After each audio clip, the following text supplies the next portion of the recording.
Welcome to a new video. In this video we will discuss the Wien-Bridge Oscillator. This is our second example where we discussed the oscillators. In the previous discussion we have considered the oscillation principle, the conditions in great detail, and also discussed there the phase shift oscillator. And this is now our second example where we see the Wien-Bridge Oscillator. Of course we will see everything step by step to get to the calculations and required conditions for this circuit, and also verify this in SPICE simulations. Okay, now we consider this circuit. You will see here one op-amp or operational amplifier. We have here two resistors, RF and RS, which creates, in detail we will see that shortly, the gain. And we have here four elements, R1, C1, R2 and C2, which is our feedback network. Now in this circuit, again, we consider the op-amp to be an ideal. Let's see how we can now determine, as given here, the expression of the oscillation frequency. So let's see our calculations. Now before we jump, we need to again designate the gain stage, which in this case, this part. Why? Because if you look at this node, this is sort of an inverting amplifier, having a feedback resistor RF and a resistor going to ground from this inverting node RS. Now the feedback network, that is determined by these four elements. We have here a high-pass filter and a low-pass filter. So together they make a band-pass filter operation, and together all this is then our oscillator. Okay, now as said, the non-inverting amplifier provides itself, since this is non-inverting, zero phase shift, so there is no phase shift. Therefore, the feedback stage or the feedback network must provide a phase shift of 0 degrees. Why? In order to have a total shift of 0 degrees or 360 degrees. So effectively the loop phase must be 0 degrees. This is the condition of the oscillation. We have talked about this in great detail in the previous video about the Barkhausen criterion. So our feedback circuit, let's start with that one. Now if I take this feedback circuit and then the V out and the VF connections here, just that, I would like to have a transfer function of this circuit, because then I know how it behaves and what it does, and also what the kind of a condition it needs to create with this circuit the oscillation.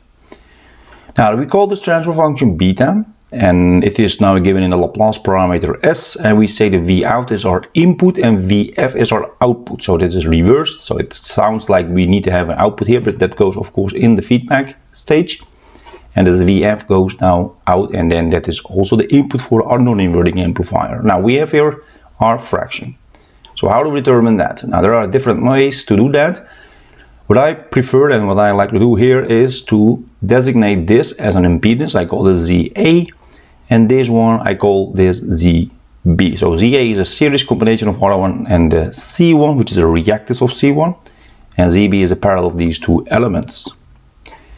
So we need to do then the ZA and ZB separately, and then we will do the voltage division. So we will see that shortly. So the ZA is the series combination of the capacitor C1 reactance and the R1 resistance. So that's actually shown here in Laplace. Now we can now make this as a one fraction by multiplying this by C1s, and then take everything here, and that is the expression for ZA. ZB is the parallel combination of the R2 with the reactance of C2, that's shown here. So this is a parallel combination symbol, two vertical lines. Now we can then say that this is of course this times that divided by the summation, so the product divided by the summation. Now we can again work this out by multiplying this out. So you multiply the numerator and the denominator by SC2, then you have this expression. Now we have here the ZA and the ZB. Now we apply the voltage divider rule, which says the voltage at this node is ZB divided by the ZA plus ZB, and that is actually shown here times of course V out, but that is just the voltage division. So this is the transfer function beta. Okay, now let's substitute what we have. So ZB is this, ZA is from here, and ZB is again this one. So of course we need to work it out in more detail to make it more simplified. So we can say let's then multiply the numerator and the denominator by this 1 plus R2 C2s. Because then I lose this is just an R2. I have this multiplication here with this part here, and this is also just simple R2. Again, I want to get rid of this fraction because I have a fraction and a fraction, which is not really easily readable. And I want to now get rid of also from this SC1, so I need to also multiply this by SC1, SC1, SC1, and I also have it here. So I have now here an S, R2C1, and I have now again a product of two parentheses, and I have here R2C1S. Okay, that is fantastic. This is more easily readable. What do we do next? Now, we like to work out the parentheses here such that you see what's happening. We have actually here a first order polynomial, and here I have a second order polynomial. So we have actually here worked out this. You can do it also by yourself. It is not that difficult, but it is just math. 1 times 1, and then 1 times this term. And then next one is R1C1S times 1, and then the same term, but this one. So you actually, for this term, so R1C1S times R2C2S, that's this one. So you have this S squared here, with all the elements here in the feedback as a product, so R1 times R2 times C1 times C2, and then you have all these products separately and also in summation times S and plus 1. Okay, now if that is most of the case, if R1 and R2 is the same, so we just call it R, and C1 and C2 are also the same, so we just call it C, then we have a more easily readable expression for our beta, and that will be then of course this one, because we have then no R1 and R2s and C1 and C2s. So you have just here R squared, C squared, that's shown here, and you have here R1, C1 will be just R times C, R times C, R times C, so 3 times, that's actually shown here. So this is much easier to follow than this one, although this is also perfectly fine, of course, if you want to have different values here. Now, that's done for the feedback stage. Let's go now for the gain stage. Now, as said, this is the non-inverting amplifier. It has a voltage gain from this node to that, which is then given by A is equal to V out over the VF. Okay, that will be 1 plus the feedback resistance divided by this RS. Now we have now our formula also here for the gain stage. Now we need to work in the steady state analysis, so we will set our parameter S into j omega. So we will change this transfer function like so. So everything where we have an S will be j omega. S squared will be j omega times j omega. So it will be then omega squared minus omega squared effectively. So you see this. And you have here this j omega will be also put here in front, and this plus 1 with this part, which is now a real part, will be together here. So we see the complete real part and a complete imaginary part, and we have here the pure imaginary part in the numerator. Now you can also do that for this expression, where you have now the simplified form by taking the R1 and R2s together and C1 and C2s equal to each other. Then we have this expression. Okay, now let's see what we need to do with these two equations, because we keep these situation where we have the same R1 and R2 and same C1 and C2. Now we have the gain stage and we have the beta expression. As said here, we keep R1, R2, and we define it as R, and C1 and C2 if we define it as C. So those are given here. The oscillation condition. Now the oscillation condition says the beta, your feedback stage, times your gain stage must be 1. This is also called the loop gain, or loop transfer function must be 1. So how do we do that? Now we just multiply these two and then equate that to 1 and then solve it. That's shown here. So we have here this beta times 1, times the A will be 1. Now we can now work it out by multiplying the left side and the right side by this part, denominator 1 minus the R squared, C squared, etc. That's shown here. So I have only left this j omega RC times this is equal to this 1 times 1. So it's effectively this. What do we do next? Now, normally, mathematically, we can say the left side must be equal to the right side. Since we work in the complex domain, we should say the real part of the left side is equal to the real part of the right side. Imaginary part of the right side, left side, must be equal to the imaginary part of the right side. So we equate the real and imaginary parts. So we say 0 here, because there is no real part here, must be 1 minus R squared, C squared, omega squared. That's shown here. And we have the imaginary part, so don't take this j, that's just an operator. Omega RC times this is equal to omega 3 RC, That's what you see here.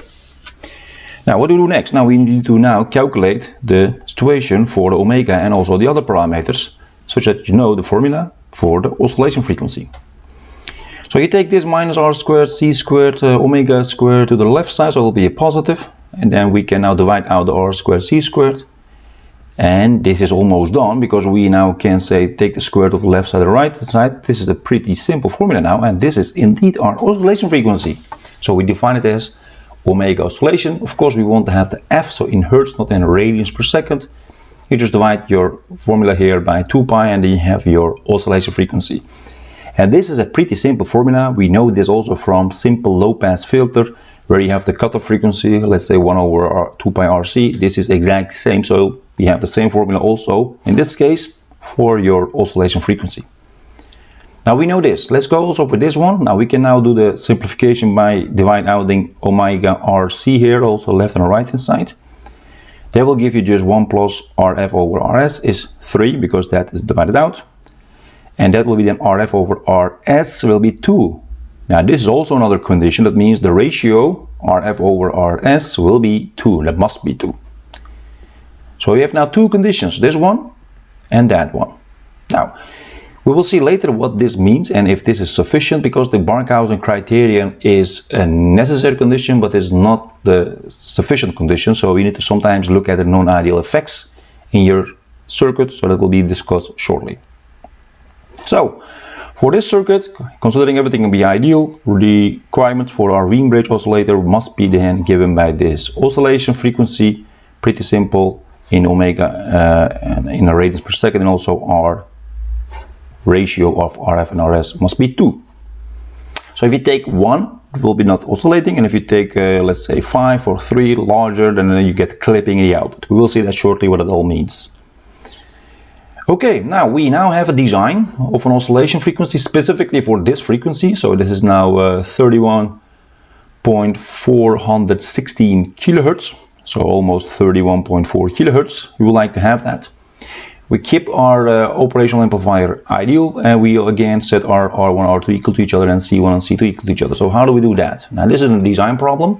So we need to know in the solutions what the formulas are for our design. These are the design equations for our oscillation frequency and the required RF-RS ratio. So our calculations. Okay, now we know that the oscillation frequency is given by this, so we can substitute here the required hertz, now being given here in the hertz, so 31.4 approximately kilohertz, that's then 1 over 2 pi RC. Now we have here two unknowns, so that can be, of course, you have then more freedom here, so you can just select a capacitor you want. Now I just picked up here the capacitors 2 nanofarads. Then I can now equate here the equation in terms of the C and the others, so I will isolate the R, that's shown here. And now you substitute here the oscillation frequency, your capacitor you have chosen here, and then you get your result for the resistor, which is almost 2.5 kilo ohms. So this resistor, R1 and R2, both 2.5 approximately kilo ohm. Now we can now also make the RF over RS 2, but again we have here two unknowns, so just set RS is equal to 1 kilo ohm. Then you get here RF will be then 2 times this RS. So it doesn't matter which one you take, of course for RS it can be also 5 kilo ohms or 6 kilo ohms. The ratio must be just 2. So you have now here 2 kilo ohms also for your RF. So we have chosen two components and then we have calculated the other components. Okay, so this is 2 kilo ohms, 1 kilo ohm, 2.5 approximately, 2.5 kilo ohm approximately, and this is 2 nanofarads and this is 2 nanofarads. So in summary, you have the results here. Okay. Now, let's see if this is really doing the job. So we'd like to see that. So to collecting all here, and these are the formulas. Let's see what the effect is of this feedback resistor. This is also what we have done on the phase shift oscillator. This is a really helpful analysis to see what the effect is of this feedback resistor on our oscillation. Here's our circuit. You see already a different value, so you can already see that we need to do something about this 2 kilo ohm of the RF, but it is a quite small change, so I would like to illustrate also that and what it all means in the practical sense. Here we have our 2 nano for our capacitors C1 and C2, R1 and R2 2.5, 33 kilo ohm, here each, and we have here RS of 1 kilo ohm, etc. And I use an operational amplifier here of LM318, and I have also two power supplies, 15 and minus 15, to power up this operational amplifier. So I use an actual operational amplifier model from the simulator. This pulse here is required, not in the actual world, not in your lab, but in the simulator, to give a kick, so to give a start for the oscillation. So if you don't put this and put a ground here, no matter what you do, it will not start oscillating, because the simulator requires some starting pulse. Okay, let's now see what the results are in the simulator. You see here are 6 scenarios in green, olive, pink, and etc. So different colors. You see also here the values of the feedback resistor. So this green one, what we originally have calculated for, this is now 2 kilo ohms, is actually dying out. Okay, it starts somewhere. So that's actually most often looked in the wrong way. So you need to look at the longer time span to see if your oscillation is really sustaining. But this is a decaying line, so it is actually not sufficient. So it is oscillating, but it is decaying, so it is dying out. Then I looked actually at sweeping my RF then. Okay, then I changed this 2 ohm up, just really small change. Still dying out. Okay, 4 ohms up then. Still dying out. Of course, it lasts longer. You see that this olive line is graph is better than this one, but still dying out. But the pink one is also living longer, but still dying out. Now I go 6 ohms up. This is this purple one. Still, yeah, okay, you can say much better, but still dying out. Then I get to 2.008 kilo ohms, or 2008 ohms, so 8 ohms up from the original situation. Then I have a sustained oscillation here. So that's the blue one. So this part is all not sufficient, because I don't get a sustained oscillation with this value. So I need to increase my RF. That's most of the time the case. You don't have to increase, or you need to decrease your RS such that this ratio is a little bit larger than 2, because we have some non-ideal effects, some losses in our circuit, because we use an actual op-amp also. Now you look here, and we have here now at 2008 ohms, or 2.008 kilo ohms, sustained oscillation. So this is the resistor will do for this situation. Now we can also go up. You see here this brown color. It is actually a nice simulation, and then you see here actually that it's also growing, and at some point it is clipping. Why? Because the power supply 15 and minus 15 is blocking that, so that's the limit. And the op-amp is also consuming some voltage inside, because that's the model. And you see here that in the positive swing and the negative swing you lose almost 1.3 or I mean 2.3 volts. So you already lose something, and this is now just clipped. So you can say this is also fine, but it's not fine, because you have here clipped version or distorted or non-linear operation at your output. So you have no sine wave here, not a nice sine wave, and this is the value you can better choose instead of this one.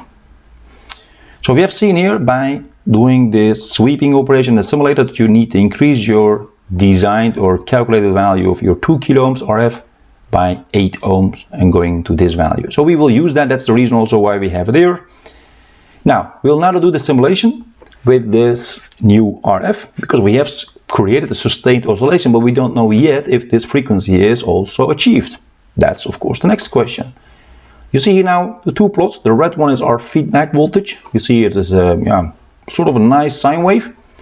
And the blue one is our output sine wave. So they are in phase. You can also see, because this voltage must be in phase with that voltage. The VF is in phase with Vout, because this is a non-inverting amplifier, which is different in the phase shift oscillator, where there is a 180 degrees phase shift. What do we see? Let's go one by one. We see here the label at this blue line. At this time, you have a 5.303 volts. At the same time, I have now here 1.759 volts. What is the difference here? So what is the ratio? Well, Vout over VF is, now you can here put the numbers, it's approximately 3.015. Is this something we already said and used before? Yes, because the gain here from this node to that node must be 3. because that's the voltage gain. So that's also the reason why we have 3 times smaller value here than there, approximately of course. And again, this is a little bit larger to compensate for the losses we have in our circuit. That is not actually a surprise. So I actually expected this. So this is also what you see. But this is not the thing we need to check. We also need to check the actual situation, which is the oscillation frequency. So going here, so what I did was actually I picked a peak value and then I went 1, 2, 3, 4, 5, 6, 7, 8 periods further, and also labeled again another value, which is almost the same peak value.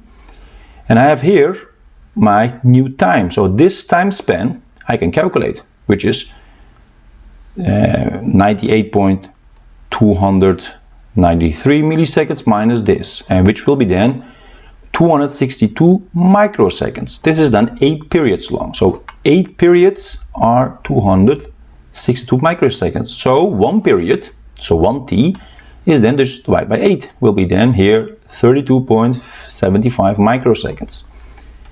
And the frequency of oscillation is 1 over this value, so 1 over that, and that will give me 30.5 kilohertz. So I'm actually off by almost 0.9 kilohertz, almost 900 hertz. Because if you look at this, that one, so I lose almost 1 kilohertz, but let's say 900 hertz. So this is not actually very good. So we can say the error is too much. We need to do something about that. What can we do? Now, we know we need to increase the oscillation frequency by a factor this divided by that. That's shown here. So we have achieved this one and this is what we wanted. So we need to go by a factor of 1.0 to almost 1.03. But what we do with these components then? Now we know our formula, so oscillation frequency formula, is given by this, so 1 over 2 pi RC. If I want to increase this, I need to reduce these two values, one of these or both of them. I cannot do much about the 2 pi, that's just what it is. But I can do something about the R, so I can decrease that such that this is increasing, so 1 over a smaller value is a larger value. Or I can also decrease the capacitor. Again, for most practical purposes, I keep the C and I will change or reduce the R. And how much reduction I need for the R? Exactly the same as actually what we have here. So I can say the new value for R is the value we have. So in this case, the old value divided by this factor. Now our new resistor R1, R2 must be 2462 ohms. This is now what I will use and see if this is really doing the job. Okay, so we're getting now to a situation, a new circuit, everything is the same, RF is the same after tuning, capacitors are the same, 2 nano, 2 nano, and these just change to 2462 ohms, R1, R2. What do we get? Okay, again our feedback voltage, our output voltage, again the labels here, you see here at this time, and the same time here. Let's check this again, what the ratio is. Again, these are smaller values because we also have changed something here, so that has some effect. Again, the ratio is 3.015, so the same here. But again, this is very close to what we wanted as the gain from this node to that node. But again, the most important question is the oscillation frequency. Again, we go 1, 2, 3, 4, 5, 6, 7, 8 periods further. That's shown here, and this is now, again, this time minus this is 255 microseconds. Now you see it was 262 microseconds, so it has decreased. That means it will also increase the frequency. So I already see that. It is already going in the right direction. So divide by 8, you have now here 31.875 microseconds. Now, is then the oscillation frequency also correct? 31.4 approximately kilohertz. Yeah, I can say this is doable, right? Because there's a really small error here, almost 40 hertz like so. So I can say this is perfectly fine for most practical purposes. So I don't mind this small error, but the error we had before, almost 900 hertz, that was pretty large. So I've changed that. You see also by looking at the oscillation frequency formula and change just one parameter at a time, and you get this result. Alright, that was our example considering the Wien-Bridge Oscillator. We have discussed how we can derive the equation for the oscillation frequency and the condition for the oscillation, in this case for the parameters RF and RS. And we have checked the feedback resistor value, which one gave us a sustained oscillation. And later also we have tuned our value, in this case the R1 and R2 in the feedback network, to create the oscillation frequency, the closer to our oscillation frequency we wanted. If you have any questions, comments, please let me know. I will try to answer them as soon as possible. There is another video, as said, about the phase shift oscillator, so you can see that also in the link in the description of this video, and check that for more details and also a different circuit. Don't forget to like and share these videos so that we can reach more people for these interesting topics. Thanks for your cooperation and see you next time in another video.